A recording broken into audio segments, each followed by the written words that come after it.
How's it going, everybody? It is me, Mr. Drake, and today I'm keeping the intro really short because 3 years ago I was flat broke, cash flow poor, in over £10,000 worth of debt, and I struggled to get out of bed before midday every day of the week. If you want to know more about my story, you can check out my journey through debt videos, which will be linked in the top corner. But since then, since December 2016, I've been able to turn it all around. I've gone from over £10,000 in debt to being over £20,000 to the good.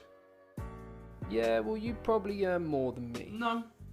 In fact, my base salary is £16,000 a year after tax.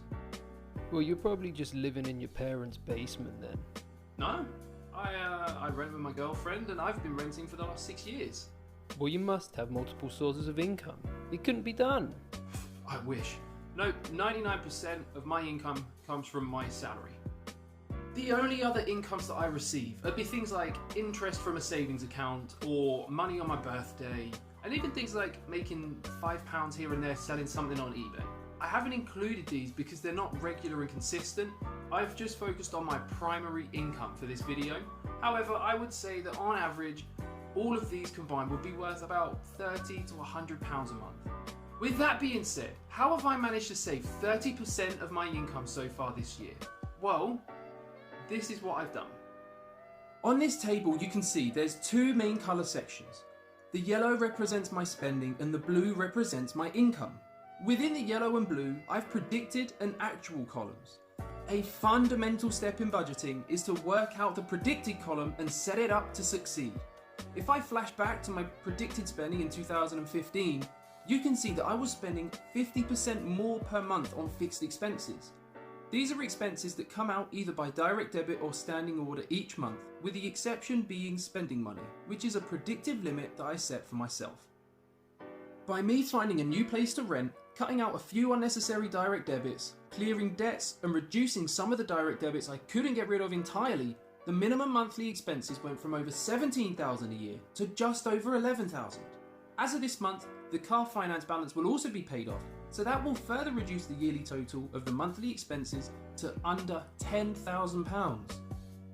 If you have a large number of fixed monthly expenses, budgeting is going to be impossibly difficult or incredibly easy for you to do, depending on how many you feel comfortable reducing or removing from your life entirely. The best and the quickest ways to start reducing your fixed monthly expenses is to sort the wheat from the chaff and get rid of any unused or unwanted subscriptions and services, as well as haggling on prices for things like bills, insurance, and especially rent. Let's take it back to the sheets. Once the predicted spending is worked out, you then need to track your actual spending habits. You can see clearly that at no point in the last 6 months has my predicted spending been more than the actual spending. This is down to a handful of things, one of which being a lack of discipline on my behalf since getting a credit card. To make the most of credit utilisation, I aim to spend at least £150 each month, but I end up creeping over that. I also have a few high value purchases related to our holiday to New York in November, which is one of the 4 big goals I'm currently saving for. In 2018, I often came in way under the spending money limit, which is why I reduced it at the start of the year. In the back end of this year, I aim to get back to the £150 a month mark to help in saving for a deposit in 2020. Now, taking a look at income, you can see I've shown what my base income would be after tax. The reason that I've shown this is to highlight one of the most important factors in this budget: boost your income.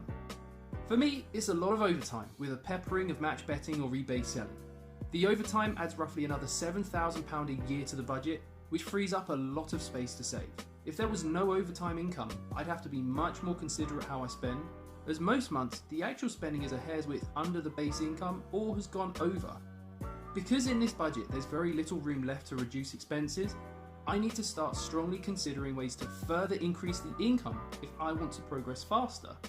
As I go through the income journey, I'm going to share my experiences on Instagram, so make sure you go over and follow me on there as well. I've deliberately worked out my predicted income to be lower than average. This is because of the uncertain nature of the overtime. I didn't want to become complacent and expect too much, and the reason some months are more than others is because I get paid weekly. Those months where there is more is because there are 5 Fridays in that month. This happens 4 times a year, normally every 3rd month, and I think of it as a quarterly budgeting bonus. The final two columns allow me to track my cash flow each month so that I can see simply how well I am doing. You can see, for example, that the month of April was a negative cash flow month, and it was in fact the first I'd had in over a year. I got quite annoyed by this, and May was cash flow positive by over £1,000 to try and make up for April. In July, I'm spending just shy of £3,000 closing the finance contract on my car and getting a service and MOT done as well. It's very likely that despite this being another one of the 4 goals that I've been saving towards, I will not take well to that much money being spent, and August, September and October will be incredibly cash flow positive months. When I used to be a personal trainer, I used to tell my clients, you cannot manage what you don't measure. And in this instance, if you don't know how much money you're saving or losing each month, it's a bit like playing cricket with a blindfold on. You're wondering why you're no good at cricket and praying that you don't get hit in the plums. There are 4 key elements of this budget that have helped me to save 30% of my income in the last 6 months and even more than that in the year before. The first one is recording the information. Seeing is believing, don't get hit in the plums. Number 2 is depending on your goals and circumstances, should you be cutting costs, increasing income, or both? Number 3 is tracking your changes. Are the changes that you've made so far enough to get your goals, or do you need to be doing more? And number 4 is figuring out your timeline. When you know how much you're saving towards each of your goals, you can then figure out how long it's going to take you to achieve them. This is where this sheet comes in so helpful, because you can plan when you're going to achieve it, and if you need to achieve it by a certain date, this can help you figure out the maths to get there on time. This time you can see a table showing my 4 main savings goals. 2 of them are short term, 1 is a medium term goal, and the bottom one is my long term goal. This allows me to see how much money I would need to achieve my goal and how much I currently have towards it. Next, it allows me to choose how I can strategically allocate money to each of the goals based on how much I've saved. I can only save a certain amount each month, so I tend to allocate the money I've saved from the month before. Whenever I complete a goal, I no longer need to allocate money to that goal, and I can always replace it with a new goal if I desire.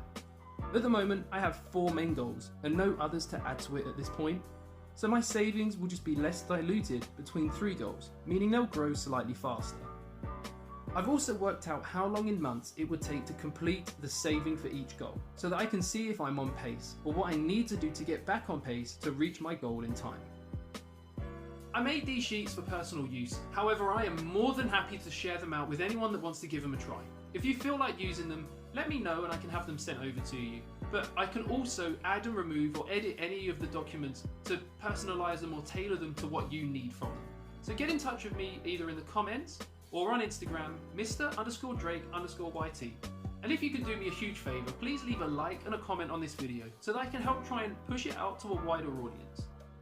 That's a wrap for today. I hope you found this video useful, and I'm going to be really focusing in on budgeting for the next month or so, because it made such a huge impact in my life, and I know that it can have a massive impact in many other lives around the country.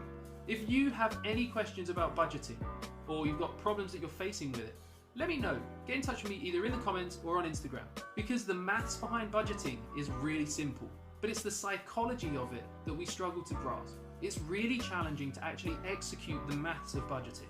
Until next time, stay cash flow strong, turn your wages into wealth. Bye.